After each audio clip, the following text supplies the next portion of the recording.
Yo creo que a la mayoría de nosotros nos preocuparía notar que alguno de nuestros amigos comienza a comportarse extraño, a decir cosas muy extrañas, pero lo que le ocurrió a este señor es otro nivel.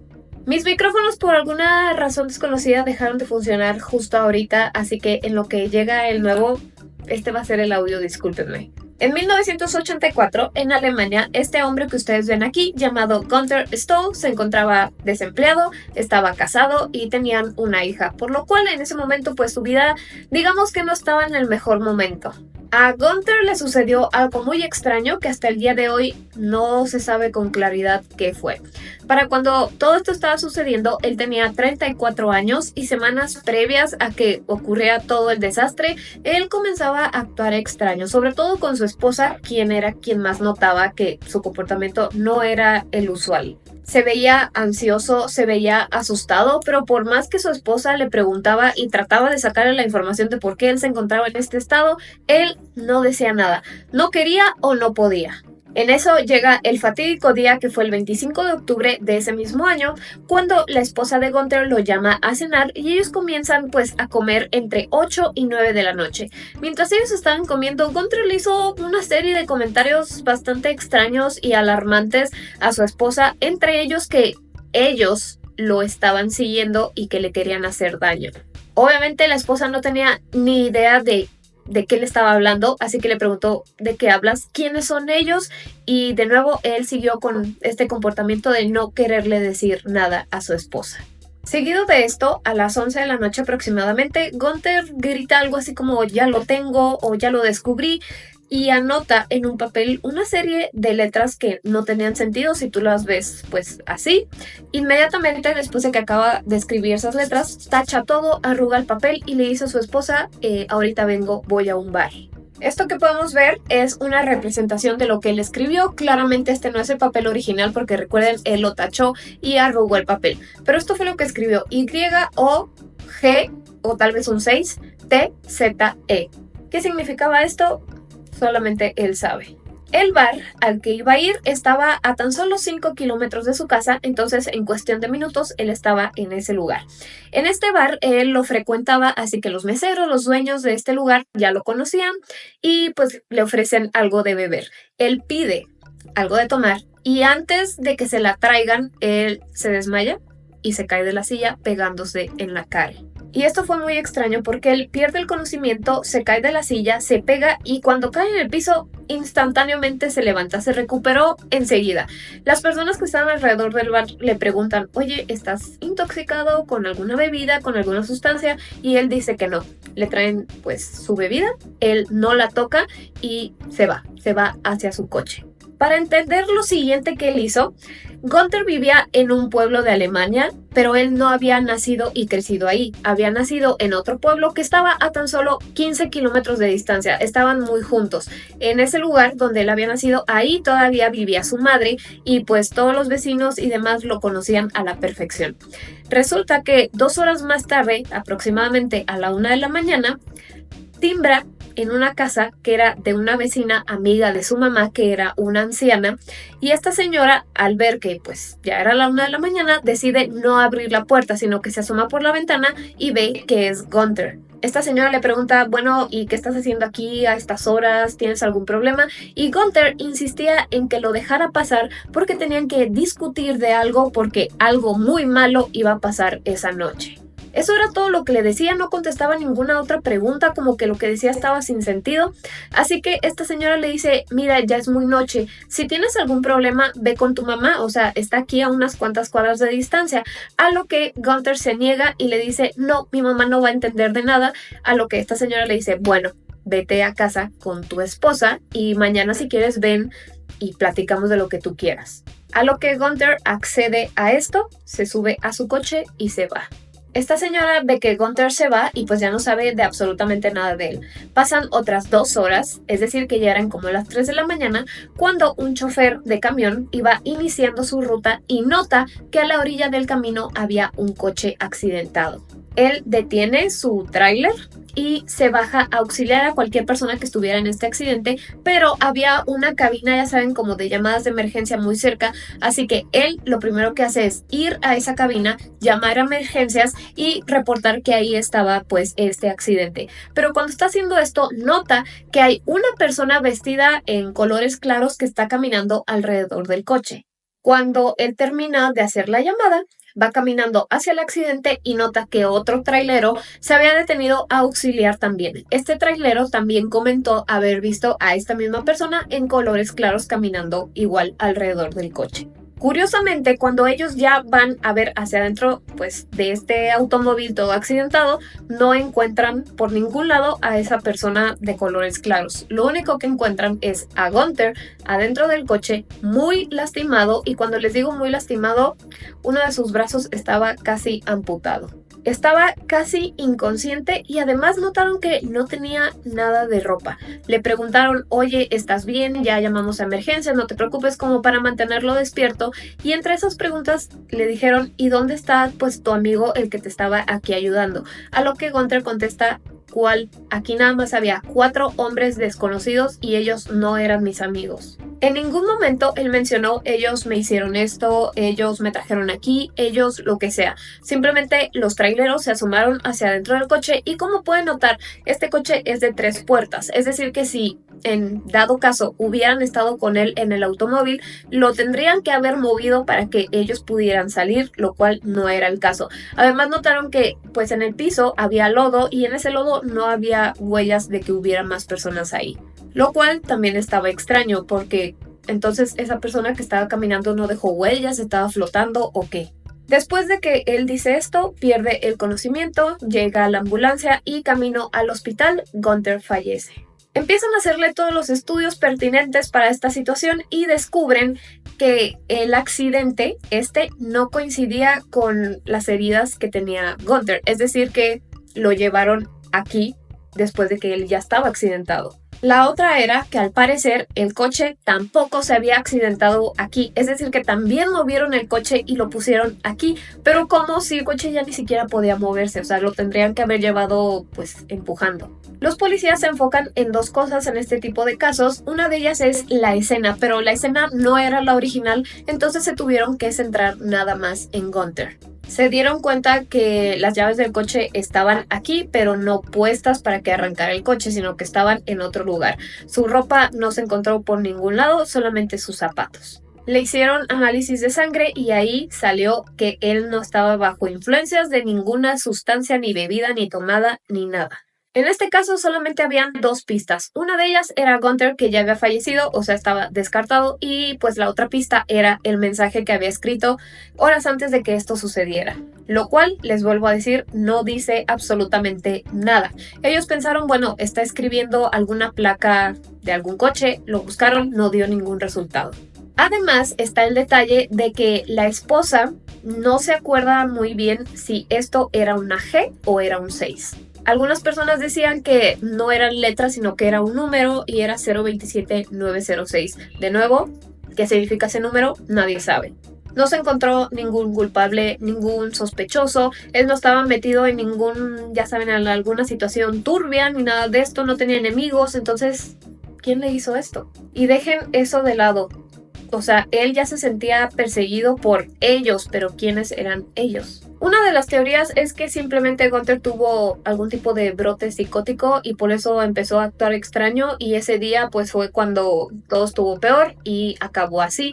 Sin embargo, no hay explicación, o sea, dónde tuvo ese accidente, lo atropellaron, qué le pasó, porque casi no tenía su brazo. ¿Quién o cómo es que manipularon la escena? ¿Cómo es que llevaron el coche? ¿Cómo es que nadie los vio? Todo esto está muy raro. La policía, a falta de pruebas, decide llevar este caso a televisión para ver si alguien vio algo, o sea, tener como una audiencia mucho más grande para ver si alguien pudo haber visto algo y no dio ningún resultado. Así que, conforme fueron pasando los años, este caso se enfrió y se cerró porque no había pruebas. Así que, ¿ustedes qué creen que le haya pasado a Gunther? O sea, ¿realmente había alguien siguiéndolo o algo siguiéndolo? ¿Qué fue lo que vieron los traileros?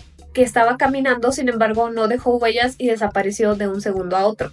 Cosas muy extrañas pasan en el mundo, pero díganme ustedes qué opinan y yo como siempre los estoy leyendo. ¿Sabían ustedes que aparentemente la sirena que vive en las playas de Veracruz era humana y además tenía nombre y apellidos? Así es, la chica antes de convertirse en sirena tenía un nombre, el cual era Irene Saavedra González y vivía en un pueblo llamado Rancho Nuevo al norte de Veracruz, cerca de la laguna llamada Tamiagua. Irene era una joven bastante hermosa, de piel morena, cabello negro y con ojos verdes. Recientemente su padre llamado Abundio había fallecido, así que dejó a su madre, llamada Demesia, viuda.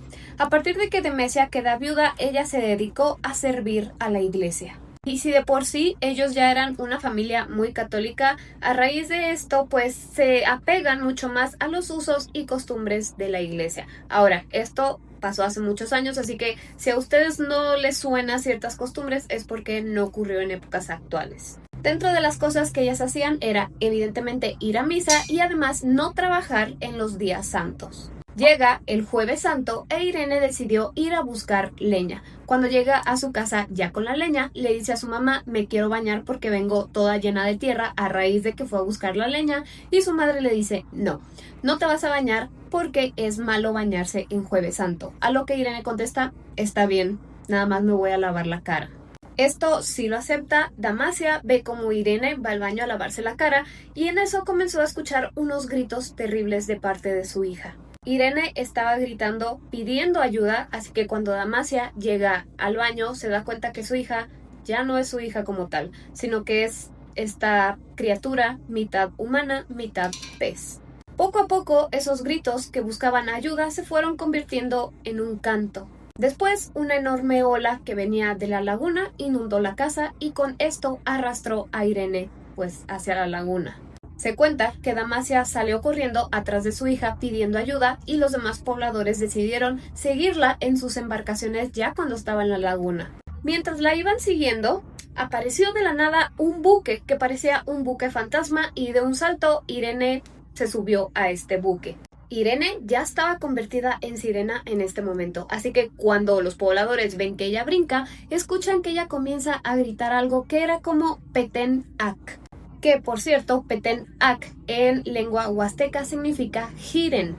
Es decir, que lo que ella estaba gritando era que giraran. En eso, los pobladores no sabían qué hacer, cómo bajarla de ahí, y además la estaban viendo ya como sirena, cuando, pues, los animales de esa laguna y el agua comenzaron a girar haciendo como un remolino. Remolino en el cual Irene se sumergió y mientras estaba sumergiendo seguía gritando Petén Ac. Y es por eso que a ella, a Irene, le cambiaron el nombre a Petenera. De hecho, hay una canción que se llama La Petenera. Esa canción está inspirada en esta historia. Que de hecho parte de esa canción dice: la sirena se embarcó en un buque de madera, como el viento le faltó, no pudo llegar a tierra, a medio mar se quedó cantando la petenera. Cuenta la historia que Damasia regresaba a dicha laguna cada Jueves Santo con la esperanza de poder ver a su hija. No se sabe si lo consiguió, si en algún momento la llegó a ver, pero sí había personas que la veían, sobre todo las personas que estaban en sus embarcaciones. Es decir, los pescadores eran los que la escuchaban primero y algunos llegaron a verla, pero no crean que todo era bonito, porque de hecho la petenera o Irene pues se había convertido en un ser malo. Hubo algunos pescadores que se salvaron de la petenera y hubo otros cuantos que no. Cuando les preguntaban, bueno, y cuando tú escuchaste cantos, ¿por qué ibas a buscarla? Ellos comentaban que al escuchar el canto de la petenera se sentían completamente atraídos hacia ese canto y su mayor anhelo en ese momento era verla, encontrarla. Y los que llegaban a encontrarla quedaban totalmente hechizados con su belleza. Como les digo, hubo algunos que no se acercaron tanto, pero a los que sí, la petenera lo que hacía era voltear su lancha, tirarlos al agua y ahogarlos. Y ustedes dirían, bueno, pero quedaron algunos cuantos pescadores que se salvaron a pesar de haberla escuchado y que la vieron, pero no, ya que se dice que si la petenera no te quitó la vida ahogándote, pero tú solamente escuchaste su canto, vas a quedar de por vida desdichado, vas a sentir que tienes el corazón roto por lo que te resta de vida. Y no hay manera de curarse de esa desdicha que se siente. Como quien dice, quedas muerto en vida de todos modos. De igual manera, hay una historia muy parecida, pero esta viene de Guerrero, ya que aparentemente ahí también hay una sirena guerrerense. De igual manera, se trata de una chica humana llamada Cira y ella, a diferencia de Irene que ella salió a buscar leña, Cira lo que hacía era ir a lavar al río. Cierto día, Cira se encontraba lavando su ropa en el río, hacía mucho calor, el agua estaba muy fresca y ella pues le fue irresistible meterse al río a refrescarse. En cuanto ella entra al río, se sumerge hasta sus piernas, ella se convierte en mitad pez. Le salió una cola de pescado y a diferencia de la sirena de Veracruz, Cira no es una sirena mala. Se podría decir que Cira no da problemas ya que se queda sumergida en el agua todo el tiempo por vergüenza a haber desobedecido a su madre que le dijo no te metas al río. Cira también canta, también atrae a los hombres, pero no porque ella quiera, simplemente pues los humanos se ven atraídos hacia su canto, pero ella canta de tristeza. Y a pesar de que no es su intención atraer hombres ni nada de eso, cuando ella canta, tiene el mismo efecto que la sirena de Veracruz. Las personas que la escuchan sienten el anhelo desesperado de encontrarla. Hay otra versión donde dicen, no, la historia de Cira no tiene nada que ver con que se convirtió en sirena simplemente por meterse a refrescar al río, sino que más bien ella iba al río con el pretexto de lavar ropa, pero realmente quería escaparse para ir a ver a su novio y por eso es castigada transformándola en sirena. De hecho está la versión guerrerense de la petenera, que es un poco diferente, aunque otros creen que estas historias eran simplemente para imponer las reglas y que tuvieran miedo de que se fueran a transformar en sirenas. Pero bueno, díganme ustedes qué opinan, si son de Veracruz o de Guerrero. Estas son las versiones que se manejan o no tanto así. Y ya saben que yo como siempre los estoy leyendo. Y les recuerdo rápidamente que mis micrófonos fallecieron el día de ayer, así que el audio está un poco diferente, ya encargué otros, pero tal vez mañana todavía sea este audio una disculpa. Es que yo sí noto la diferencia, bueno, ya. Si ustedes vieran unas luces muy extrañas que vienen del agua, esto es un lago, y de repente comienzan a aparecer estas luces, ¿qué pensarían que es? El siguiente video que les voy a enseñar se grabó en el lago Nahuel Huapi en Bariloche, Argentina. Al parecer, lo que estaba generando estas luces era un objeto que se movía dentro del agua.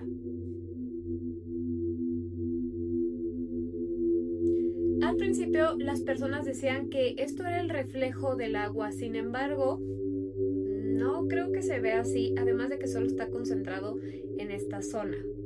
Cuando haga el zoom hacia afuera vamos a poder notar cómo nada más es ahí y de hecho se ve como que el agua sí se está moviendo. Vecinos de la zona aseguran que esta no es la primera vez que aparecen estas misteriosas luces. Y según lo que estuve investigando en internet, estos seres no son la única criatura extraña que andan por ahí. Si son de Argentina, díganme qué ha pasado en este lugar. No sé ustedes qué opinan respecto a este muñeco, porque sí es real, sí existe o sí existió por lo menos. Y tal vez para nosotros se nos haga aterrador, pero en los años 80 era sumamente adorable. ¿Les recuerda a alguien que también es un muñeco poseído? Bueno, pues les presento al muñeco Fofao. Tal vez lo esté pronunciando mal porque está en portugués, ya que este muñeco es originario de Brasil. En su cabeza tiene una lanza. Antes de llegar a eso, resulta que Fofao era un personaje de un programa infantil llamado Balao Mágico, pero resulta que Fofao por sí solo pues llamó muchísimo la atención y tiempo después se le dio su propio programa. En 1986 es cuando este personaje se hace sumamente popular y por eso es que existe el muñeco de él, que es a su imagen y semejanza. Fofao en portugués significa algo así como fluffy en inglés y esto tendría que ver por las mejillas así como fluffy. Y los muñecos de Fofao eran muy populares hasta que comenzaron a compararlos precisamente con el muñeco Chucky. Esto ocurrió cuando se estrena en Estados Unidos la película de Chucky y es aquí cuando los brasileños descubren que no nada más tenía mucha semejanza con Chucky, sino había un detallito más. No sé cómo es que se descubrió esto, pero notaron que si le quitabas la cabeza al muñeco, descubrías que su interior no era tan adorable como el muñeco en sí, porque tenía un cuchillo, una daga, un algo color negro. Generó tanto pánico entre los niños y además los padres de esos niños que la fábrica que producía estos juguetes se vio obligada a decir por qué es que esto estaba aquí y decían que simplemente era como para sostener al muñeco. Personalmente, si yo tuviera un juguete que me gusta mucho, creo que lo último que pensaría es en deshacerlo, quitarle partes, aunque sea para ver qué es lo que tiene adentro. Pero se supone que esta situación de que lo deshicieran se dio porque ya se corría el rumor de que este muñeco se movía por las noches, que estaba medio maldito, y algún padre de familia que vivió esta situación decide abrirlo para ver qué es lo que está pasando y descubren algo mucho peor que era esto. En diferentes foros de internet se les preguntaba a los brasileños por qué razón les parecía esto adorable y ellos contestaban que en esa época, en los 80, pues no existía en Brasil nada de Chucky ni nada de muñecos malditos, por lo cual no tenían por qué tenerle miedo a este muñeco que para ellos era adorable. Pero como nosotros ya tenemos otro contexto, pues probablemente por ahí venga todo este sentimiento. Es que realmente Fofao era un personaje muy popular, a pesar de que a los padres no les caía muy bien que digamos, ya que, ya saben, todo era del diablo antes, incluso decían que este muñeco era satanista y sabe qué. Por cierto, decían que esto estaba adentro del muñeco porque se esperaba que los niños de alguna manera hicieran rituales. Pero bueno, díganme ustedes qué opinan respecto a esto, ¿les parece adorable o qué? Y yo como siempre los estoy leyendo. Imagina que es de noche, tú te vas a dormir, tu hija de 5 años duerme contigo en la misma habitación, en la misma cama, por mayor seguridad. Pero a medianoche escuchas un grito que parece de la niña y tú te despiertas solamente para descubrir que tu hija no está en la habitación. Lo curioso aquí es que tus 3 perros mascota duermen ahí mismo con ustedes y al parecer ninguno vio o escuchó que la niña saliera. Tú sales corriendo a buscar a tu hija, no la encuentras por ningún lado y unas horas después lo que encuentran es la pijama que traía esa noche, un charco de sangre y tú nunca vuelves a saber de tu hija. Sin embargo, cuando la gente se entera de lo que sucedió, te dice, oye, yo vi quién se llevó a tu hija y era una criatura muy grande que parecía un lobo. Por muy extraño que esto les parezca, es algo real, algo que sucedió en la India en abril de 1983. Y no ocurrió solamente en una ocasión, sino en 7. Todo inició más o menos como se los acabo de describir. Resulta que el 29 de abril de ese mismo año, una niña de menos de 5 años dormía en la misma cama que sus padres y sus papás se despertaron en la mañana solamente para descubrir que su hija no estaba en la habitación, no estaba en su casa, no había señales de que alguien hubiera entrado, no había huellas por ningún lado y más tarde los aldeanos le dijeron, nosotros vimos que una criatura que parecía un lobo enorme se llevó a tu hija. Y ojo aquí que no decían un lobo se llevó a tu hija, sino una criatura parecida a un lobo, pero enorme, se llevó a tu hija. Tan solo 10 días después de esta primera desaparición ocurre lo que les conté al principio. Una madre dormía con su hija de 3 años en la misma cama, con sus 3 perros de mascota ahí en la misma habitación. Sin embargo, escuchó un grito de su hija. Cuando se despierta se da cuenta que no está por ningún lado y los perros tampoco reaccionaron. Lo cual era bastante extraño porque si alguien se hubiera metido a la casa a llevarse a la niña, seguramente los perros hubieran escuchado, visto algo, ladrado, reaccionado de cualquier manera, y este no fue el caso. Esto solamente era el inicio de una catástrofe que se iba a venir en este lugar de la India llamado Pavagada.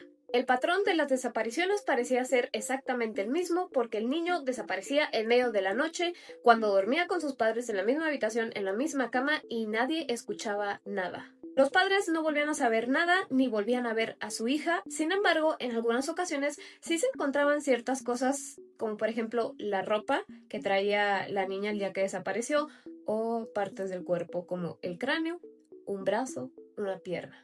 Se inicia una investigación policial y ellos son los que descubren que en cada desaparición no encuentran señales de que la niña fue arrastrada por el piso, no hay huellas de humanos, de zapatos, de pies en el piso, sino que hay marcas de patas de animal. Así que la policía les dice a los aldeanos, ¿saben qué? Lo que les está ocurriendo aquí es que están teniendo un ataque de lobos come hombres y los aldeanos lo creen. Lo cual es mucho más creíble que te digan eso a que te digan una criatura gigante se está llevando a sus hijos en sus narices. Así que, junto con la policía, los aldeanos se ponen a buscar estos supuestos lobos, los cuales no encuentran. Aún así, las desapariciones seguían porque se llevaron a 5 niñas más y después de esas 5 niñas, como que los ataques se detuvieron. Durante un tiempo nadie más desapareció, no volvieron a ver estas criaturas que parecían lobos y las personas creyeron que todo esto ya había pasado. 2 meses después, otra niña desaparece y con esto se desata el caos de nuevo.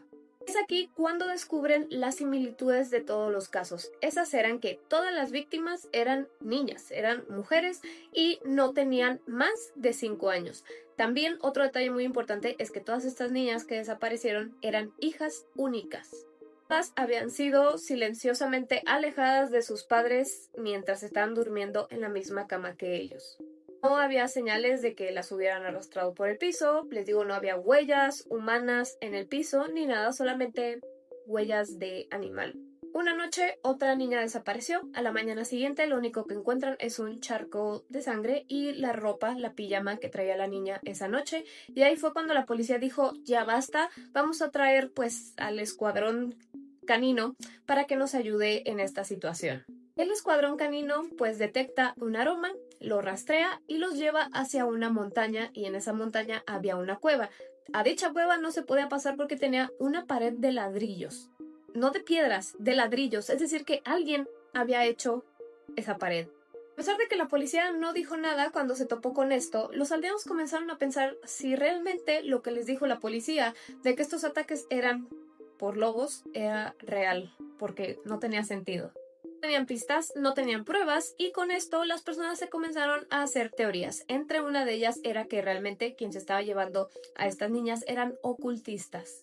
La parte más escalofriante de todo era que los ocultistas estaban utilizando a las niñas como parte de rituales.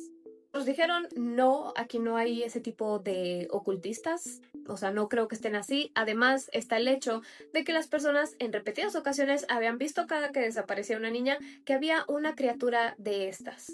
Respecto a la criatura decían, bueno, puede que sea un hombre lobo o puede que sea un animal, una bestia que nosotros ni siquiera conozcamos o la otra es que es un lobo gigante que no le es necesario arrastrar a su víctima, es tan grande que la puede cargar sin problema. La situación siguió por 5 meses y después de esos 5 meses en total fueron 7 niñas las que fueron pues atrapadas y 4 personas más habían fallecido. Muchas más personas ya estaban involucradas en este caso porque no se podía resolver, no había ninguna pista que seguir y no sabían a qué se estaban enfrentando. Así que la policía decía una cosa, pero el departamento forestal decía otra. Sin embargo, el gobierno apoyó a la policía con su teoría de que eran lobos. Digamos que ya estamos casi a 50 años de que esto sucedió. Hasta el día de hoy no se sabe qué pasó. No se sabe qué eran estas criaturas porque al parecer se detienen un tiempo, después continúan y después desaparecen. Y es que si se ponen a pensar, los hechos no llevaban a ningún lado. Porque, ok, a lo mejor era una persona. ¿Por qué los perros, por qué las mascotas no reaccionaban en ningún momento? Simplemente el niño desaparecía. ¿Por qué los papás tampoco se daban cuenta que pues se habían llevado a su hija? ¿Por qué no había huellas humanas, por ejemplo, que seguir, sino patas? La otra pregunta es, ¿por qué puras niñas? ¿Por qué en ningún momento se llevaron a un niño? Aunque todas estas niñas vivían en situaciones similares, parecía que habían sido escogidas aleatoriamente. Imagínense tan feas estaban las cosas en algún momento que los taxis ya no querían pasar por este lugar a partir de cierta hora en la noche, las personas ya no querían salir, no había manera de proteger a tus hijos porque en algún momento te ibas a quedar dormido y a pesar de que tú estuvieras ahí pendiente, no ibas a escuchar que se lo llevaban. Hubiera ocurrido en solo una ocasión, estoy de acuerdo en que, bueno, el pánico se contagió y pues todo el mundo estaba actuando así, pero fue en 7 ocasiones diferentes, cuando ya la policía, cuando ya estos forestales estaban encima, cuando todas las personas ya estaban avisadas de que esto estaba sucediendo, seguía sucediendo. Como les dije, hasta el día de hoy sigue siendo un misterio que al parecer pues nunca vamos a saber qué fue lo que pasó aquí. Lo que sí creo yo, y esto es pensamiento personal simplemente, es que en nuestro mundo hay más cosas de las que estamos enterados y es por eso que pasan estas situaciones que no podemos explicar. Pero bueno, díganme ustedes qué opinan y yo como siempre los estoy leyendo. En el estado de Chihuahua, aquí en mi país México, existe un lugar al cual se le conoce como la capital mundial de las brujas, ya que en ese lugar, en fechas importantes para las brujas, claramente, se juntan brujas de todo el mundo. ¿Será pura casualidad que las brujas eligieron este lugar, más específicamente esta cueva? Tomando en cuenta que en el interior de esa cueva están estas formaciones naturales de cristal. No sé si ustedes conocían esta cueva, pero sí, estas fotos son reales. Estos cristales se formaron gracias a que hace miles de años atrás la cueva permaneció inundada con agua caliente llena de minerales y con el paso del tiempo se formó esto. Y vean aquí este hombre, vean pues el tamaño de los cristales. Ahora, ¿es casualidad que este lugar esté lleno de brujas? Algunas personas creen que no. Primero que nada, esta cueva está en el poblado de Naica, en el municipio de Saucillo, en Chihuahua. Realmente es que no se llama la Cueva de las Brujas, sino así se le conoce por todo lo que ha ocurrido aquí, pero originalmente se llama la Cueva de las Espadas, haciendo referencia a esto. Desde hace muchísimos años, los pobladores de Naica han reportado haber visto espíritus femeninos, vamos a dejarlo así, rondando la cueva. Se cree que más que nada están protegiendo a los cristales porque los cristales les otorgan esos poderes que ellas tienen. Poderes que incluyen habilidades como por ejemplo transformarse en animales, cualquier animal que ellas quieran. El segundo, poder aparecer y desaparecer a voluntad en donde ellas quieran. Y el tercero, poder realizar conjuros y hechizos. ¿Quiénes han sido víctimas de estos hechizos, de estos conjuros? Más que nada las personas que entran a la cueva a perturbar todo el ambiente o a quererse robar sus riquezas. Una de las fechas donde tienen más de estos avistamientos es el 31 de octubre, ustedes saben, la noche de brujas. ¿Y cómo saben las personas que son las brujas? Porque ven estas bolas de fuego que se mueven alrededor de la entrada de la cueva, y es que ellos saben que son estas brujas en pleno vuelo. Se cree que se juntan aquí todas las del mundo justo en este día, es por eso que se le conoce como la capital mundial de las brujas, y se reúnen para hacer rituales misteriosos, ya que después de que pase ese día, si las personas van a esta cueva encuentran pues huesos de animales y algunas veces hasta humanos. Ahora, de estas bolas de fuego que ven los pobladores que se mueven y que ellos saben que son las brujas, sale más fuego y ese fuego es disparado hacia el cielo. Algunos aventureros han querido entrar a esta cueva para ver qué descubren, para encontrarse solamente con voces femeninas que vienen al fondo de esta cueva y diferentes ruidos. Y si tú de alguna manera te sientes naturalmente atraído a esta cueva, sobre todo si eres mujer, no es casualidad, ya que se cree que atraen a niñas y adolescentes sobre todo para que se unan a su aquelarre. Algunos piensan que estos son solamente historias, pero los pobladores de Naica evitan salir de sus casas después de las 10:30 de la noche, ya que después de esa hora las brujas que viven en la cueva salen a manifestarse. Uno de los casos pues más hablados respecto a esta bruja es sobre unos mineros que estaban trabajando en esta cueva y a un grupo lo mandaron a un lugar mucho más profundo de la cueva. Con el tiempo los demás mineros no escuchaban a este grupo que fue enviado más allá, y cuando los fueron a buscar no los encontraron por ningún lado. Solamente pudieron encontrar las herramientas de estos mineros esparcidas por todo el lugar, y con el paso de los días encontraron a estos mineros, pero no como ellos esperaban, ya que solamente habían huesos. Se cree que las brujas tomaron a estos mineros que fueron más allá de donde deberían como una ofrenda. Pero el caso más conocido es el de una chica de tan solo 16 años que trabajaba en una panadería. Sale de su trabajo en la noche y decide ir al lago para ver el reflejo de la luna, que estaba muy bonita esa noche. Como les dije anteriormente, la hora de las brujas era a las 10:30 de la noche, y antes de que diera esa hora, las iglesias tocaban las campanas pues para darles aviso que ya era hora, que todos estuvieron en sus casas. Lamentablemente a esta chica se le hizo tarde y no alcanzó a regresar a casa. La familia de esta chica, al notar que ella no regresó en toda la noche, deciden buscarla al día siguiente, y esta búsqueda siguió por meses, pero no lograron encontrarla. Cuenta la historia que pasaron muchos años sin saber nada de esta chica, cuando una noche la ven en el lago, pero ella ya no tenía forma humana, sino como de bruja. Estaba deformada del rostro, según la describen, y con un aspecto muy macabro. Es por esto que se cree que ella no se perdió, que realmente fue atraída a la cueva y que las brujas la convirtieron en una de ellas. Otro dato curioso es que la Cueva de las Espadas, originalmente ese era su nombre como les dije, comenzó a ser llamada Cueva de las Brujas en el año 2000. Esto comenzó a llamar mucho la atención, y en el 2002, pues una conductora llamada Cristina Saralegui realiza una entrevista a brujas, a personas que sabían de brujería, hechicería y demás. Y durante esa entrevista, uno de los invitados es quien dice que esta comunidad es el centro de reunión de brujas de todo el mundo, lo que hizo que todos los ojos voltearan hacia Chihuahua. Se cree, por las personas que las han llegado a ver, que su aspecto es más o menos este. Es por eso que cuando encontraron a esta chica con este aspecto, la reconocieron, eran sus mismas facciones, pero ya no era ella como tal. Además de esto, se han hecho muchas exploraciones en esta cueva, que es muy peligrosa, o sea, hace mucho calor y pues como está la cueva es peligrosa entrar.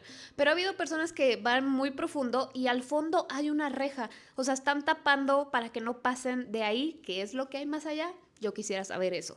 Pero bueno, díganme ustedes qué opinan respecto a este lugar, si son de Chihuahua, han ido, o si son de otra parte de México o del mundo, han ido a este lugar, y si han sentido algo, pues no sé, parecido a lo que les estoy diciendo. Y ya saben que yo como siempre los estoy leyendo y ya estamos de nuevo con el micrófono. Pero bueno, los estoy leyendo.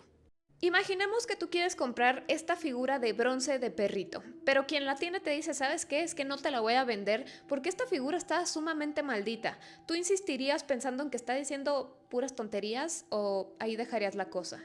Bueno, digamos que algo así sucedió y la maldición que contiene esta figura afectó a generaciones después de la persona que la compró.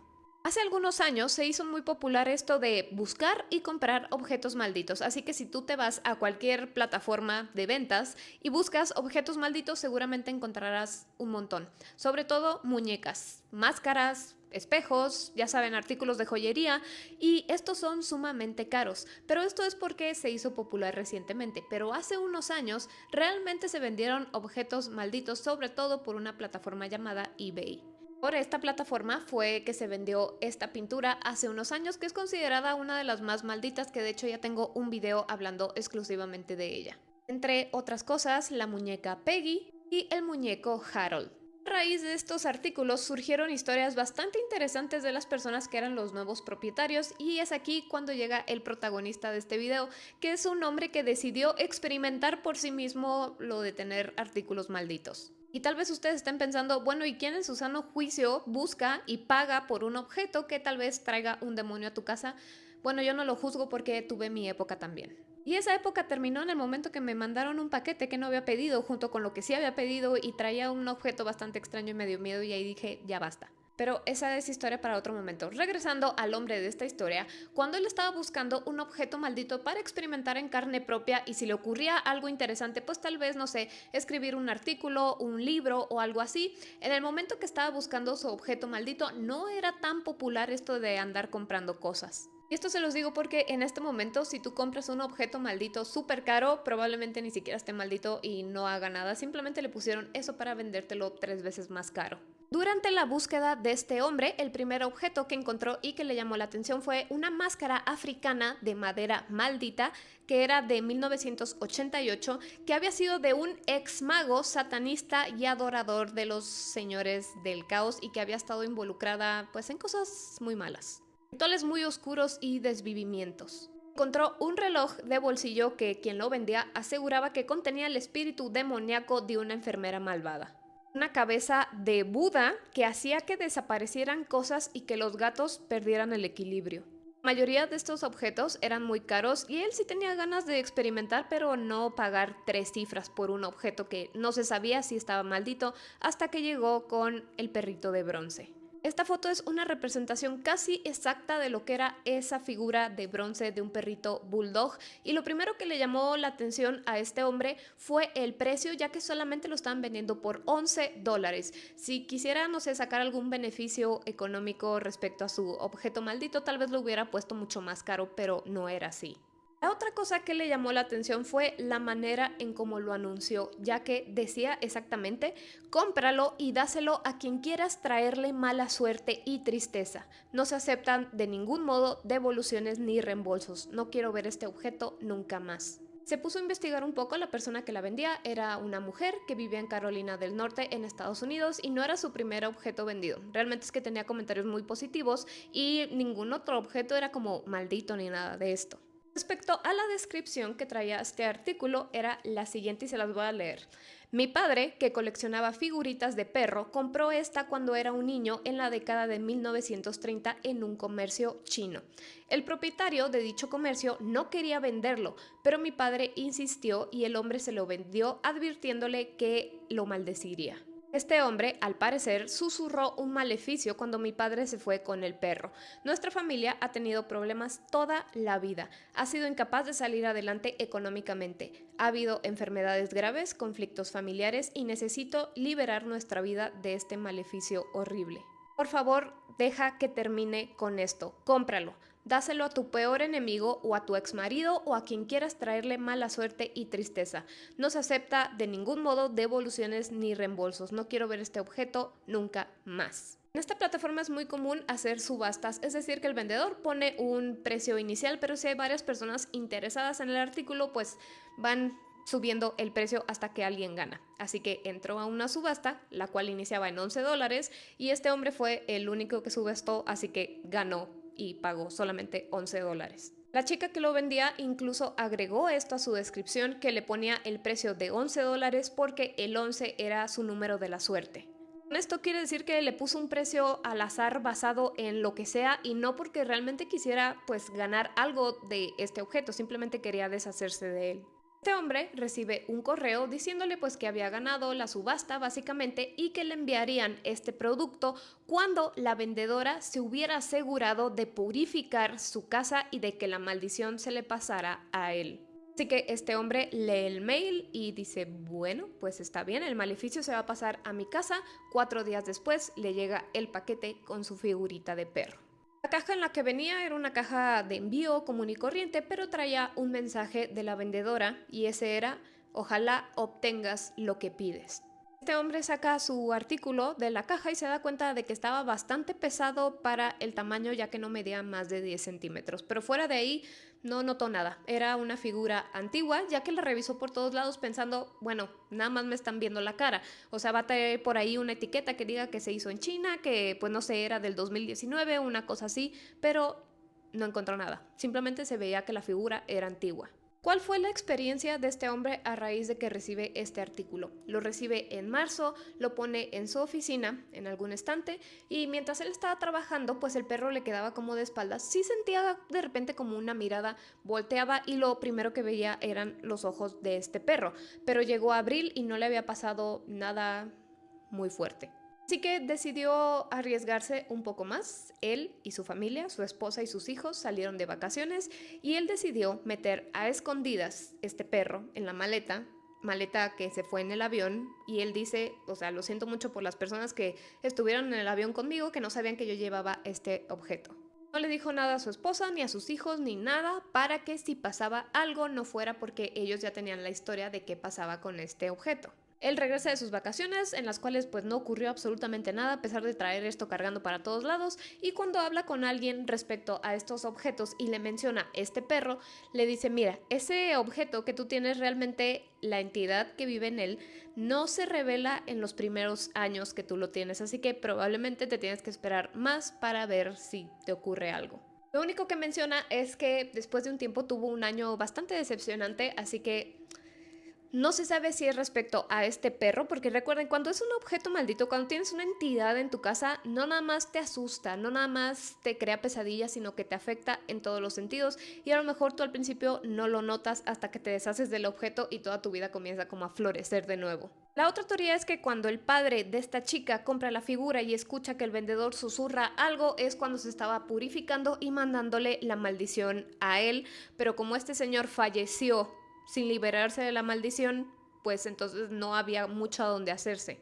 Pero bueno, díganme ustedes qué opinan, si han buscado algún objeto maldito, se han encontrado con algo, o si tienen uno que no hubo necesidad de comprarlo, simplemente lo tienen, lo heredaron de su familia. Y esto se da más que nada en casos de antigüedades. Cuando las antigüedades son heredadas o compras alguna, este tipo de situaciones son muy comunes. Pero bueno, díganme ustedes qué opinan y yo como siempre los estoy leyendo. Un grupo de niños se encontraba jugando fútbol a las afueras del cementerio de San Carlos, ubicado en Argentina, cuando en eso se acerca otro niño que este grupo de niños no conocía y les pregunta si puede jugar fútbol con ellos, a lo cual estos niños aceptan, solamente para darse cuenta tiempo después que tal vez no era precisamente un niño con el que estaban jugando, o por lo menos no un niño como ellos. ¿Qué fue lo que pasó aquí? Por más que se ha buscado una explicación, hasta el día de hoy no se tiene. Pero resulta que ese día un grupo de niños de entre 10 a 14 años se encontraban jugando fútbol, pues afuera de este cementerio. Ellos habían jugado toda la tarde y para este momento eran las 10 de la noche cuando se les acerca un niño que ellos no conocían y les pregunta que si puede jugar fútbol con ellos, a lo cual estos niños aceptan. Le preguntan, oye, ¿cuál es tu nombre? A lo que este niño contesta que su nombre es Chucky, que sería lo equivalente como a Carlos o Carlitos. Los niños describieron después a Chucky como un chico de aproximadamente 15 años, con tez morena y según lo que ellos dijeron con rasgos poco agraciados. Como les digo, cuando ellos se presentan, dejan que Chucky se sume al partido, a la cascarita, y estuvo jugando con ellos un muy buen rato. Él estaba haciéndola de portero. Cierto momento en el juego el balón se vuela y cae adentro del cementerio, a lo que Chucky les dice, no se preocupen, yo me paso al cementerio por el balón. Esto implicaba que el niño pues se trepara por la barda que medía más de 2 metros. Los otros niños por fuera se quedan viendo como Chucky trepa el muro y se pasa. Lo están esperando a que pase el balón, a que salga con el balón o algo así. Le están gritando desde afuera y Chucky simplemente no respondía. Pasan un par de minutos que no ven a Chucky, no pasa la pelota, no contesta. Cuando escuchan un grito, los niños se asustan y van corriendo con sus papás a decirles lo que había pasado y los padres llaman a las autoridades. Chucky no salió jamás. La policía recibe este llamado y acuden al lugar pues a hacer la investigación porque hay un menor involucrado. Los oficiales revisan el área alrededor, por dentro, preguntan a los trabajadores del cementerio si habían visto algo y ellos dicen que no. Buscan en sus archivos para ver si es que hay algún reporte de algún niño perdido con la descripción de Chucky y no encuentran nada. A este joven, o sea, no hemos dado con este paradero. Lo llamativo es que en la zona no tenemos paraderos de menores con esas características. No hay ningún menor denunciado por desaparecido. Así que bueno, se están tomando todas las medidas. En primera instancia se prohibió a lo que es Valledupar y ahora el pedido es a nivel nacional. Y al no haber una explicación lógica es cuando se empieza a hablar de que Chucky no era ningún niño, sino que era un fantasma. Ya que de hecho en la zona donde está el cementerio y a los alrededores hay actividad paranormal bastante fuerte. Ya que según noticias locales, dicen los comentarios de los habitantes de la zona dicen que no es la primera vez que sucede un hecho de similares características o similares espectros. Incluso se habla de que hace 7 años existió un video que grabó un conductor de autobús que ya estaba harto de siempre estarse topando con el mismo fantasma en la misma zona, ya que ese fantasma siempre le solicitaba la parada y era afuera de este cementerio. Así que, bueno, díganme ustedes qué opinan. Lo que se le acercó a estos niños, pues realmente fue el fantasma de un chico queriendo jugar y en cierto momento dijo, bueno, es hora de regresar, o algo más misterioso ocurrió aquí. Y ya saben que yo, como siempre, los estoy leyendo. Hola Marco, sí, escuché. Vos sabés que no es, es algo medio grandecito, un ser medio grande y no camina en cuatro patas, camina al revés, le queda la cabeza hacia arriba. Es algo como que se articula, se desarma el cuerpo y la cabeza le queda hacia arriba y él camina en cuatro patas pero al revés, ¿viste? Sí, ya escuché eso, sí, ya me comentaron ese tema. Lo que acabamos de escuchar es el cómo describen a una criatura extraña con aspecto infantil que anda por Argentina. Por cierto, esto sucedió este año. Todo esto sucedió en Saladillo, que es una localidad de la provincia de Buenos Aires en Argentina. Rápidamente Saladillo se convirtió en noticia, pero por algo aterrador, ya que testigos aseguran haber visto a una extraña criatura con apariencia infantil moviéndose de manera antinatural. Esta criatura anda corriendo por las calles de la ciudad, corriendo por cierto a 4 patas, trepa muros con facilidad y algunos dicen que su fisionomía no es de un humano normal, a pesar de que sí lo parece. La noticia se corrió rápidamente entre todos los vecinos, llenándolos de miedo y de incertidumbre de qué era esta criatura, ya que el primer testimonio dice que la policía recibe una llamada donde le dice, oigan, hay un niño pues subido en un muro, así que vayan a ver. Los policías van, se dan cuenta que en el muro donde está ese niño era una casa, tocan la puerta de la casa, sale una mujer y le preguntan, oiga, ¿qué está haciendo su hijo allá arriba trepado? Y la señora le dice, no, mi hijo está aquí dormido, ¿de qué hablan? Cuando salen ven a esta criatura y les voy a poner el audio de ese testimonio. Llaman diciendo que había un nene trepado en el paredón. Un nene chiquito, de 7 8 años. Bueno, cuestión que van y había un nene. Entonces ellos no van con el nene, sino que van, tocan la puerta de la casa, sale una mujer, ya de noche tarde, sale una mujer y le preguntan si el nene es de ella. La mujer dice no, mi nene está acá durmiendo. Salen todos afuera y aparece una camioneta blanca y dice que él fue el que, una obrera, y dice que él fue el que llamó al 101 para avisar sobre el nene. Y por allá el nene sale por el paredón en 4 patas. Bueno, ahora recién mi papá vuelve a llamar a mamá y le dice que el vecino Guillermo, mi vecino de casa, fue a buscar a su hija. Bueno, y eso de que salió en 4 patas lo vio todos los que estaban ahí. No es que lo vieron solo los 4 sheriff, no es mentira. Lo vieron todos los que estaban ahí. Y bueno, y hoy papá estaba llegando a casa y Guillermo lo frena a papá y le dice a mi papá Guillermo, lo mismo siempre me pasó anoche. Fui a buscar a mi hija, me llama para que la vaya a buscar al trabajo, ella trabaja en la heladería. Y cuando estábamos volviendo, empezamos a ver que había una nena y un padre corriendo y atrás de ellos venía un nene en 4 patas, corriendo en 4 patas, el nene de 7 8 años corriéndolos en 4 patas. Y el padre le gritaba a la nena, corre, corre, corre. Entonces Guillermo frena al lado de ellos y les dice, ¿qué pasa? ¿Qué pasó? Y la nena le gritaba, abrime la puerta, déjame subir, no sé qué. Y el padre le dice, no frenes, seguí. Y él le dice, no, pará. Eh, Pará que voy a llamar a la policía, le dice Guillermo, mi vecino.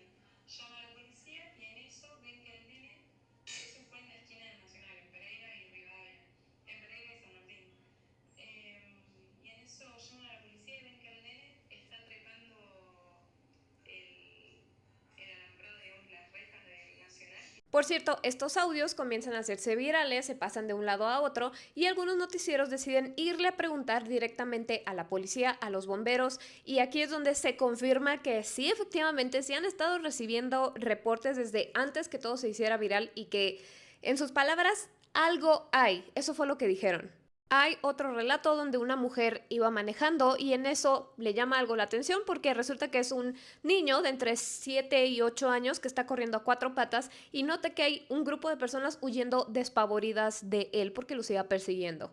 Supuestamente de ese relato es que sale esta fotografía porque al parecer esta criatura es lo que los va siguiendo. Ya sé que no está bien de resolución, ya saben cómo es esto. Lo paranormal siempre tiene que salir así como si hubieras tomado la foto con una papa. Y el audio que les puse al principio dice, no es un niño, es algo grande, no camina en 4 patas, camina al revés. Estoy tratando como de verlo gráficamente en mi mente. Camina al revés, se desarticula, se desarma, su cabeza queda hacia arriba mientras su cuerpo se mueve de manera imposible. Hay muchos más relatos de los que les estoy diciendo, entonces todo esto refuerza la idea de que algo muy extraño está sucediendo en Saladillo. Pero, ¿qué es esta criatura? Bueno, en Argentina tienen la leyenda de el lobizón, que es básicamente un humano que se transforma en algo parecido a un lobo o a un perro.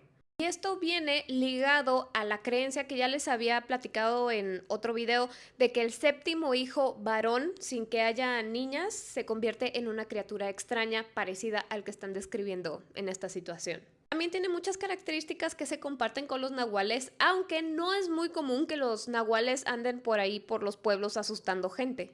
Otras personas opinaban que no, esto no era ni un lobizón, ni un nahual, ni un niño bestia, nada de esto, sino que más bien era un niño con alguna condición neurológica que lo hacía tener estos movimientos inusuales. Y tal vez sí, en cierta parte podría encajar con esta teoría, pero eso no explica por qué este niño trepa las paredes, cómo es que corre tan rápido en 4 patas y por qué tiene características que no parecen totalmente de un humano. Así que si ustedes son de Argentina, díganme en qué acabó esta situación que se dio, me parece, a principios de año. Entonces, díganme ustedes qué opinan y yo, como siempre, los estoy leyendo. Esta niña, junto con su familia, estaban atravesando una situación económica bastante crítica, además de que estaban intentando sobrellevar la enfermedad de su madre.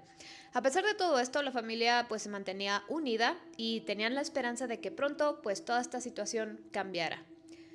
Todo esto lo pudo haber dicho algún vecino simplemente con ver a la familia, pero realmente es que no sabían por el infierno que estaban atravesando dentro de su casa.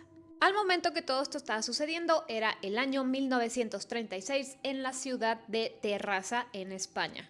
Resulta que en la calle Agricultura, número 34, vivía la familia Obradors. Así es su apellido, Obradors. Eran tiempos muy difíciles para todos, no nada más para esta familia, porque estaban ocurriendo muchas cosas en el país. Resulta que el padre de familia, llamado José, desde hace varios meses que no tenía trabajo y no solo le preocupaba esta situación, sino que además veía cómo sufría su esposa por una enfermedad. Su esposa, llamada Julia, tenía una grave enfermedad que le impedía también a ella trabajar. Y ustedes se preguntarán, bueno, ¿y de qué vivía esta familia? Pues de el sueldo de su hija mayor llamada Teresa. Era pues la única entrada de dinero que tenían en ese momento. Y no nada más tenían de hija a Teresa, tenían otra hija menor que fue adoptada cuando era una bebé recién nacida llamada Josefa. Josefa en ese momento tenía 14 años y como les digo, si tú nada más veías a esta familia, platicabas un poco con ellos, te podías dar cuenta que bueno, sí la estaban pasando muy mal, pues Julia estaba enferma, no podía trabajar, José no podía trabajar tampoco, no encontraba trabajo y el poco dinero que les llegaba pues lo usaban para lo más básico. Y tú decías, bueno, pues tienen la esperanza porque pues todos estamos igual, pero no tenían idea de lo que ocurría de puertas hacia adentro en la casa de los Obradors. Y lo que ocurría adentro de la casa de esta familia no tenía nada que ver con la enfermedad de Julia, con el sueldo de Teresa, ni con José, ni con Josefa, sino con una entidad invisible que los estaba haciendo vivir una verdadera pesadilla. ¿Por qué este caso no sonó tanto a pesar de que fue un caso pues importante y además estaban en una ciudad pues bastante importante? Casi al mismo momento, solamente pasaron un par de meses de diferencia, había ocurrido lo de El Duende de Zaragoza, que fue un caso mundialmente sonado, ya se los he contado en otros videos. Por cierto, ella era Josefa y esta mesa que ustedes ven aquí era su peor enemiga. Resulta que el 5 de abril de 1936 sale una revista con el título que decía: en una casa de Terrassa, una fuerza invisible y desconocida tira piedras y sacude los muebles. Y ustedes se preguntarán, bueno, ¿y cómo es que ellos supieron? No fue al azar.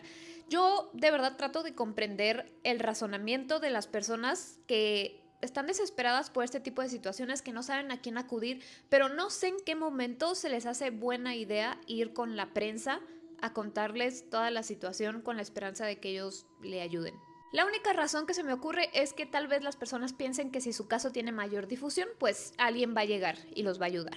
El caso es que sí, la familia, aterrada y desesperada por lo que estaba ocurriendo en su casa, fue a la prensa a decirles, oigan, me está pasando esto, y la prensa acude a su casa para ver si es cierto. Este hombre que ustedes ven aquí, él fue quien cubrió todo este caso y que de inmediato se dio cuenta de que este caso iba a ser tan grande como el de Duende de Zaragoza, ya que él también fue testigo de todo lo que ocurrió ahí, él y cientos más. Pero bueno, ¿qué fue lo que pasó aquí? Resulta que la familia tenía un pequeño terreno, como una pequeña propiedad a un lado de su casa, y ellos habían estado juntando piedras y las estaban poniendo todas en un lugar para en algún momento construir pues en este terreno. Así que todas las piedras estaban acomodadas. Ellos estaban acostumbrados a ver su monte de piedras del lado derecho, pero cierto día salen a ese terreno y resulta que las piedras estaban del lado izquierdo. Se les hizo sumamente extraño porque nadie de ellos pues los había movido, y cuando José se acerca a las piedras nota que algunas piedras están manchadas con pintura verde. Esa pintura verde era la misma que un vecino había usado cuando pintó su casa, así que lo primero que pensó fue: No sé por qué, pero el vecino movió las piedras. Desconozco cuántas piedras eran, pero José lo que hizo fue meterlas en sacos y amarrar los sacos, solamente para después ver con sus propios ojos cómo las piedras se salían solas de esos sacos y salían volando. Quien vio esta situación de las piedras volando con sus propios ojos fue José y su hija Josefa. Ahora, el reportero cuando va le pregunta a Josefa, oye, ¿cómo fue toda esta situación de las piedras? Y Josefa dijo que además de que estaban volando por sí solas como arte de magia, había un fuerte olor a azufre y si tú lograbas agarrar alguna piedra sentías como si te quemara la mano, sin embargo la piedra no estaba caliente. Incluso mencionaron que una de esas piedras se la dieron a un señor que dice que estudia esas cosas, es decir, que no fue a la primera persona que acudieron cuando comenzó toda esta situación. Al igual que en otros casos de poltergeist, hemos visto cómo todas las situaciones extrañas giran alrededor de una persona, en este caso giraban alrededor de Josefa. Así que mientras les estaban haciendo pues las entrevistas, la investigación, Josefa dijo con voz entrecortada, dicen que soy yo quien tiene un imán y las hace caer. El entrevistador escucha esto y dice, o sea, ¿de qué me estás hablando? ¿Qué es lo que se cae?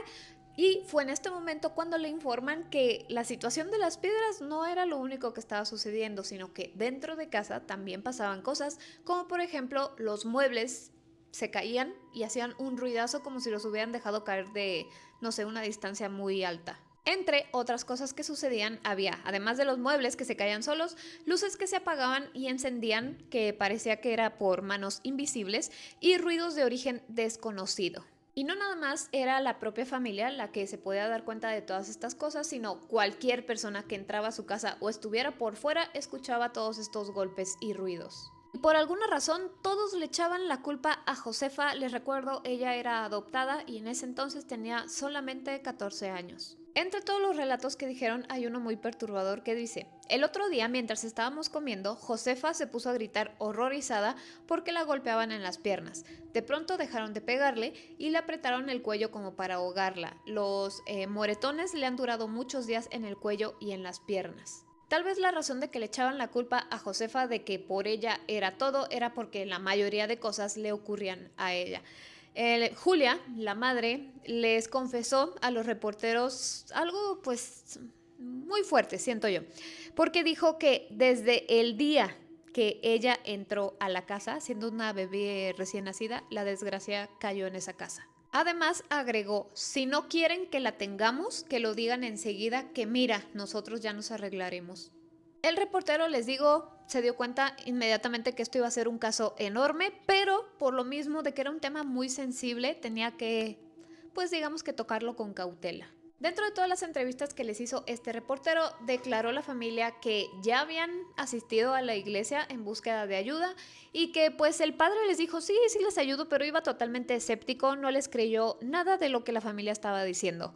Eso hasta el momento que cruzó la puerta de esta casa porque vio con sus propios ojos que sí ocurría algo. Fíjense, esta mesa era la que más salía volando y le pegaba pues a Josefa. De hecho, aquí el reportero cuando se entera de esta mesa lo que hace es expulgarla toda, buscar en cada centímetro de la mesa para ver si no había algún truco y mientras él estaba ahí viendo todo, la mesa se le echa encima y le cae en un pie. Misma mesa que voló y le cayó encima al padre que fue a ayudar a la familia. La familia incluso hizo el comentario de que la mesa danzaba por toda la casa, es decir, que se movía muchísimo y aparecía en todos lados. La familia también comentó que cerca de esta mesa había otro mueble que tenía una máquina de coser que cobraba vida y se dedicaba a perseguir a Josefa por todo el comedor, según sus palabras. El reportero, mientras estaba investigando la mesa, dijo en voz alta, ojalá te muevas mientras esté yo aquí. Les digo, le cayó encima en el pie y lo único que hizo fue agacharse, recoger la mesa, ponerla en su lugar y ya no decir nada porque sí se asustó. Entonces, vamos a hacer el recuento. Como les mencioné, le pidieron ayuda pues a la prensa, pero ya habían ido a la iglesia, además de que había esta persona que se llevó una piedra para investigarla porque sabía de estas cosas. Entonces, ya le habían pedido ayuda a varias personas. Y aquí es cuando la cosa cambia porque entra a la escena, al caso, un personaje que este señor, el reportero, nunca supo quién era. Pero este extraño personaje, cuando llega a la casa, lo primero que hace es pedirle a él y a las personas que lo acompañaban de su equipo que se fueran, que salieran de la casa porque quería hablar con la familia a solas. Este reportero dice, sí, claro, yo me salgo, hace como que se sale, pero se vuelve a meter a la casa sin que nadie se dé cuenta y escucha un poco de la conversación que estaban teniendo y créanme, era bastante turbia. El reportero logra escuchar parte de esa conversación y se las voy a leer así tal cual, después vemos más o menos qué entendemos, porque sí está muy raro. De hecho, esta parte la he tenido que grabar como 5 veces porque me equivoco. Dice, y agarran la ropa de la nena y le dan una paliza. O sea, no a la chica, sino a la ropa, que le peguen a la ropa.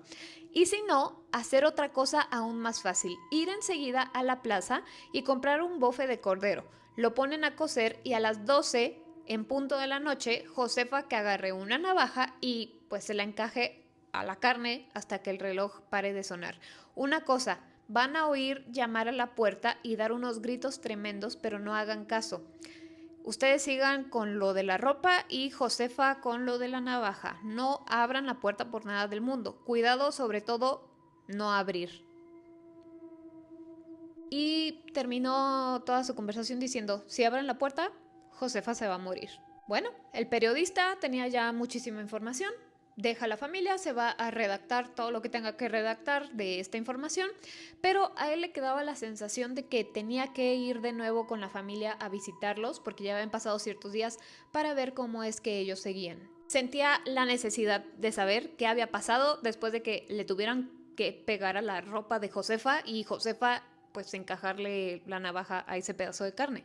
Dejan pasar unas cuantas semanas, regresa el periodista a Terraza, que es donde pues vivía la familia, y va junto con un médico para que le examine, ya saben, los moretones y todo lo que tenía esta niña. Sobre todo para ver la veracidad de estos, porque, bueno, los médicos saben cuándo, o sea, cómo se generan más que nada, si dependiendo qué actividad, etcétera. Lo primero que notan al llegar de nuevo a la casa de la familia es que había una multitud de vecinos que solamente querían ver los muebles salir volando. Piden ver a Josefa y ahora no se veía tan asustada, sino que se veía muy apenada y agobiada porque decía que a raíz de todo lo que sucedió pues con ella, con su familia, pues ahora su vida era como un circo. Les digo, multitudes de vecinos se acercaban a la casa, estaban afuera de la casa, esperando ver cómo los muebles salían volando y le pegaban a Josefa. Además de que a raíz que este caso comienza a platicarse, se comienza a correr la noticia por todos lados, muchas personas asisten a la casa con la intención de ayudar a la familia y esto no es coincidencia ya que ahí en Terraza era, no sé si ahorita, una de las ciudades españolas donde más espiritistas vivían. En esta nueva visita, Teresa, la hermana de Josefa, les cuenta que los ataques hacia Josefa han seguido. Incluso en una ocasión estaban atacando muy feo a Josefa y Teresa trató como de pelear con la entidad invisible, o sea, como que soltaba golpes al aire para ver si le pegaba. Además de que la mesa, esta que les digo que se movía, brincaba y le pegaban las piernas a Josefa y lo que hacía Teresa era con una escoba pegarle pues también a la mesa, pegarle en las patas o meterla por abajo de la mesa para ver si había algo por ahí. Este doctor con el que asistió el reportero le examina los moretones y le dice, bueno, pues sí, son legítimos, no parece que alguien se los esté haciendo a propósito. Y al parecer, después de unas cuantas semanas, pues ya los ataques y toda esta situación se había detenido un poco. Así que el periodista les dice, bueno, y discúlpenme porque pues al final les confiesa que sí escuchó parte de la conversación con este personaje que les dijo esto muy extraño y les preguntó, bueno, y al final hicieron todo lo que este hombre les dijo, a lo que ellos contestaron que sí. Le dicen sí, hicimos todo y pues el reportero les dice, oigan, y respecto a los gritos que les dijo esta persona que iban a escuchar y que no abrieran la puerta, sí lo escucharon y fíjense nada más lo que contestó Julia, la madre, o sea, como que algunas cosas no tienen sentido en cómo contestan porque dijo la señora. No, no escuchamos nada, pero una vecina que todos los días se levanta a las 6 de la mañana todavía no se ha levantado.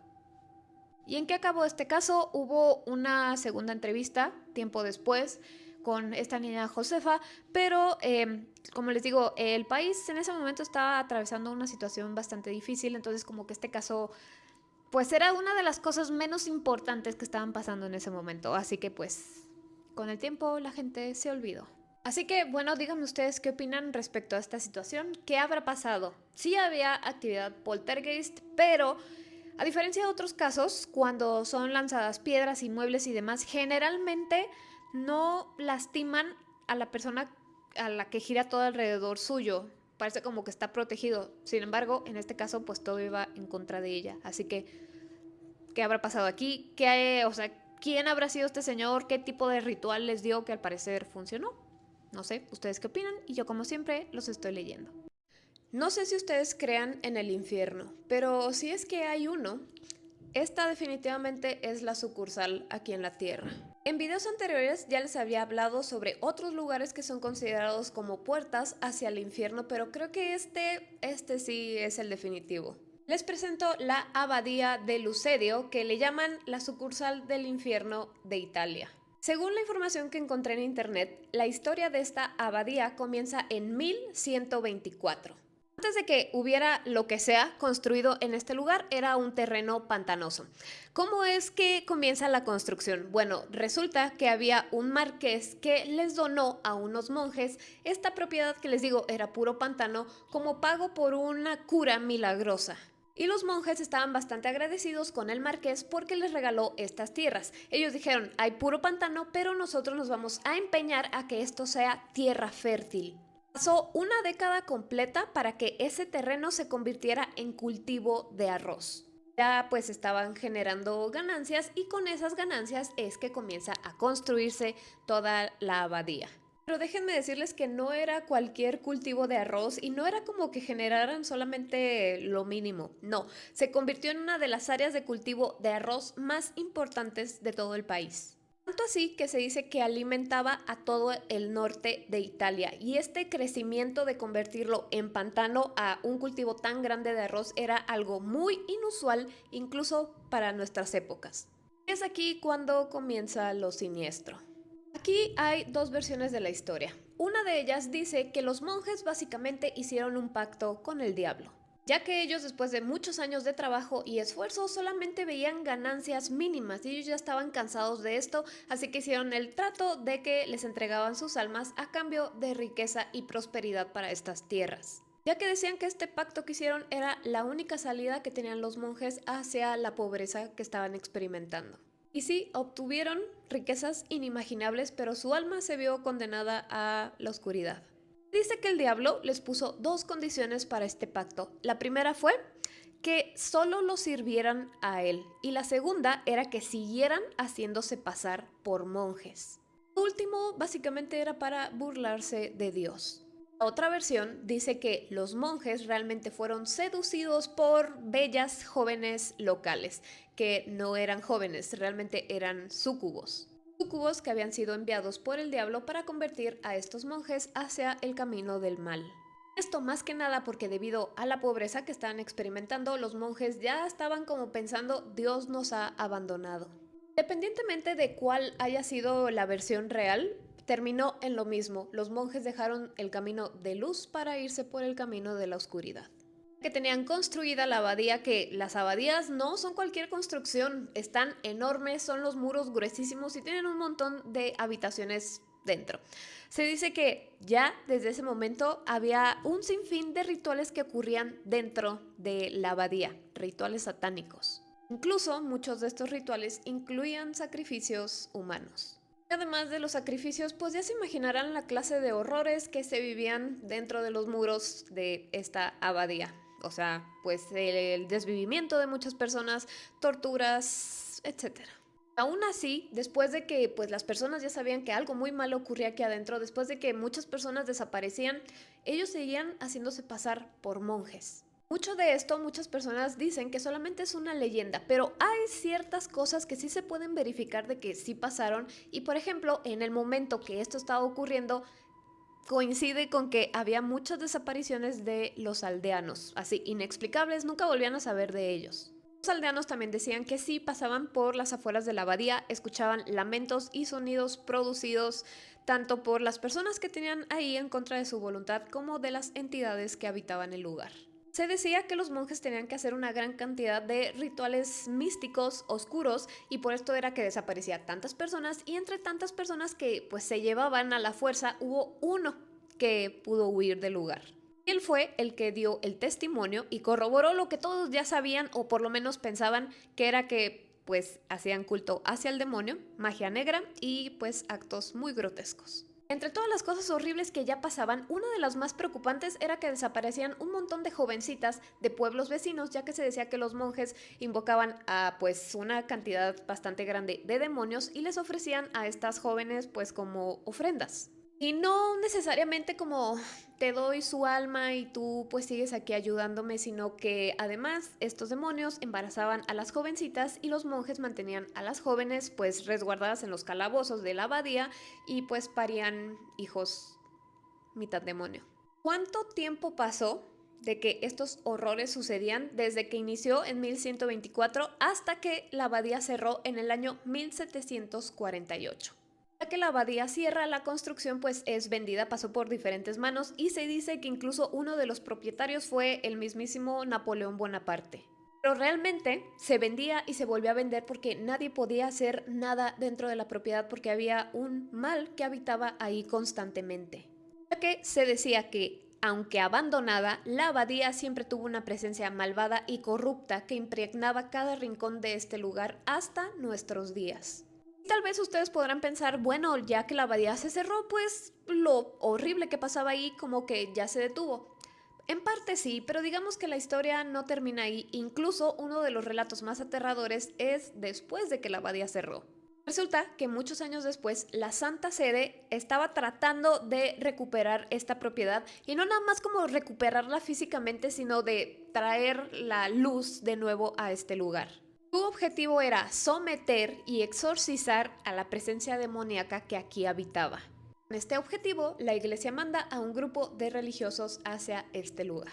Supuestamente, el grupo de sacerdotes que fue enviado a esta abadía encontró el origen del mal bajo una cripta en la iglesia de la abadía llamada Iglesia de Santa María, que es esta que ustedes pueden ver aquí. Ahora, de la docena de sacerdotes que bajaron a esa cripta, solamente salieron vivos la mitad. Dice que 4 de esos sacerdotes sacrificaron su vida para que el mal no saliera de ese lugar y se pararon en donde estaba la escalera ya para subir a orar día y noche. Se dice que sí se logró. El mal no salió pues de esta iglesia, de esa cripta, pero les costó la vida a los sacerdotes. Ellos se esforzaron tanto que terminaron falleciendo y se dice que esas 4 almas se convirtieron en guardianes eternos de la cripta. Uno de los sacerdotes que sobrevivió regresó al Vaticano para decirle personalmente al Papa la situación de la abadía. Se dice que mientras los cuerpos ya momificados de estos 4 sacerdotes se mantengan justo en la escalera de esa cripta y se mantengan en esa misma posición de que están rezando, el mal va a seguir contenido en ese lugar. Ustedes también pueden decir, me suena a pura leyenda. Ahí les va. Y les voy a poner la foto rapidita por cuestión de plataformas, pero este es uno de los pocos casos que hay evidencia física de que esto sí sucedió. O de que tal vez lo que les estoy contando es lo más cercano a lo que sucedió. Estos que ustedes ven son los 4 sacerdotes momificados que son los guardianes de esta cripta. ¿Parece escena de una película? Sí, pero son reales. Están todos sentados en una silla, en posición como que están rezando, y traen vestimenta de los que usaban los sacerdotes en la época donde todo esto estaba ocurriendo, y además la tela está levemente desgastada a pesar de que tiene años ahí. Por la forma en cómo están posicionados, realmente es como si estuvieran cuidando la cripta, la escalera, y además otra cosa es que la iglesia trata de evadir o evitar cualquier comentario que se tenga respecto a este tema y a este lugar. Pero aquí no acaba la cosa, hay otras cosas muy extrañas. A esta estructura, esta piedra, se le llama el Pilar de las Lágrimas. ¿Dónde está este pilar? Es un salón dentro de la abadía y no tiene sentido alguno de que esta piedra se mantenga mojada todo el tiempo. Es el único lugar que se mantiene húmedo. O sea, si hubiera humedad en todo el sitio, yo creo que todas las paredes tendrían humedad y no es así. Solamente el Pilar de las Lágrimas se mantiene húmedo. Por cierto, no existen goteras, no hay filtración de agua, no hay manera, simplemente, y aún así sucede. Dice que esta piedra realmente está llorando por todas las atrocidades que vio dentro de la abadía, ya que el lugar, el salón donde está este pilar, es donde ocurrieron la mayoría de los sacrificios humanos, las torturas y demás cosas. Claro que ahí no termina la cosa. Si pasaron tantos años que los monjes hacían tantas atrocidades, ¿ustedes creen que nada más quedaba ahí? Pues no. Bueno, adentro de la abadía, tal cual lo vimos en la película de la monja, existe un ente oscuro. Que por cierto no tengo el dato si se inspiraron en la historia de la abadía de Italia para la película de la monja, pero a mí me parece muy similar. Por los pasillos de la abadía hay una misteriosa niebla, que realmente esa niebla es un ente demoníaco que fue invocado en una misa negra. Si tú logras ver a esta entidad, seguramente vas a ver, les digo, como una niebla, pero es bastante densa, además es oscura, atraviesa las paredes y se pues mete a todas las habitaciones por debajo de las puertas. Esta entidad, como les digo, tiene un carácter bastante diabólico y deja un hedor a azufre. Vamos a suponer que tú estás en la abadía por alguna extraña razón y logras ver este humo y pues tratas de huir. Pues esta niebla te va a perseguir porque lo que quiere es someterte a su voluntad. Lo que va a hacer es tratar de volverte pues loco o convencerte de que te autodesvivas. Se dice que esta presencia demoníaca fue la responsable de que muchos monjes en aquella época pues hicieran eso mismo. Con todo lo que les acabo de contar es pues casi nada de personas los que quieren entrar a la abadía, pero incluso si tú solamente pues estás por afuera, logras ver a una entidad encapuchada, nunca le pueden ver la cara porque es totalmente oscura, que anda caminando por ahí. Muchos aseguran que es el alma en pena de uno de los monjes principales que hicieron el pacto con el demonio, ya que dicen que es un hombre que abandonó su fe para convertirse en un poderoso hechicero que oficiaba los macabros rituales en el lugar y que acecha a las personas y cuando ve la oportunidad les ofrece un trato diabólico. Esto lo hace como para tratar de liberar su alma de aquel pacto que hizo y que solamente lo va a lograr el día que consiga 1001 almas. También circulan rumores de que hay espectros en forma de enormes perros color negro con ojos brillantes y si tú pasas por la abadía por la noche escuchas a estos perros aullar. Incluso puedes ver a esos perros pues pasar por las ventanas de la abadía. Y aquí es que no te salvas ni de una manera ni de otra, porque si tú solamente vas pasando y de pura casualidad escuchas los aullidos de estos perros, ya tu vida ya está condenada. Y vas a fallecer a los pocos días de haber escuchado esos aullidos en extrañas circunstancias. Son tan numerosos los fenómenos paranormales que suceden en este lugar que naturalmente atraen a mucha gente que le gusten estos temas, como exploradores, ya saben, urbanos, investigadores paranormales o personas que simplemente tengan algún programa de televisión que quieran entrar a grabar lo que pasa adentro de la abadía.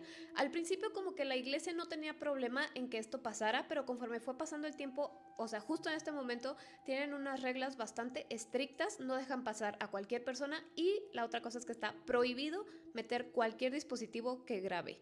Por supuesto que se considera uno de los lugares más embrujados de todo Italia. Según lo que encontré, ya de última información, dice, actualmente el lugar sigue en operación con un número de religiosos que no supera a las 50 personas habitando el antiguo edificio y aunque hay ya muchas vacas, ya hay muchas tierras fértiles, en los terrenos de la abadía son muy pocos los cultivos. Tal vez esto es un intento para que se siga conteniendo el mal, para que sigan como que rezando y manteniendo, ya saben, pues actividades religiosas dentro. Yo no sé ustedes qué opinan respecto a esto y yo como siempre los estoy leyendo.